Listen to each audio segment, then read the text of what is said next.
Hello friends, దద్దోజనం చేసుకోవడానికి కావలసిన ఐటమ్స్ 1 కప్ బాయిల్డ్ రైస్. ఈ బాయిల్డ్ రైస్ని ఇలాగ మెత్తగా మ్యాష్ చేసుకోవాలి.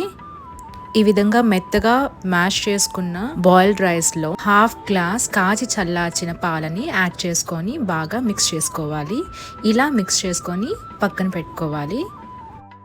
దద్దోజనంలోకి పోప్ని ఇలాగ ప్రిపేర్ చేసుకోవాలి. ముందుగా ఇలాంటి ప్యాన్ తీసుకొని ఇందులో 2 స్పూన్స్ ఆయిల్ పోసుకోవాలి. ఆయిల్ కాగిన తర్వాత పోపు గింజలని యాడ్ చేసుకోవాలి. మినప్పప్పు, ఆవాలు, జీలకర్ర, సన్నగా తరిగి పెట్టుకున్న పచ్చిమిర్చి, సన్నగా తరిగి పెట్టుకున్న అల్లం, ఒక 5 ఎండుమిర్చి, ఒక 2 రెబ్బల కరివేపాకు యాడ్ చేసుకొని బాగా కలుపుకోవాలి. చిటికెడు ఇంగువని యాడ్ చేసుకోవాలి లాస్ట్లో.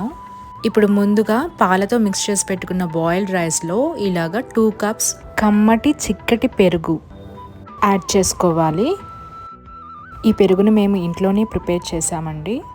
ఈ విధంగా పెరుగుని బాగా మిక్స్ చేసిన తర్వాత ముందుగా ప్రిపేర్ చేసుకున్న ఈ పోప్ని ఇందులోకి యాడ్ చేయాలి.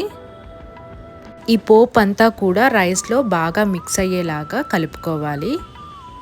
ఈ విధంగా కలుపుకున్న తర్వాత 2 స్పూన్స్ సాల్ట్ యాడ్ చేస్తున్నాను. మీ టేస్ట్కి తగినట్లు సాల్ట్ యాడ్ చేసుకోండి. మళ్ళీ ఒకసారి సాల్ట్ అంతా కూడా మిక్స్ అయ్యేలాగా బాగా కలుపుకోవాలి.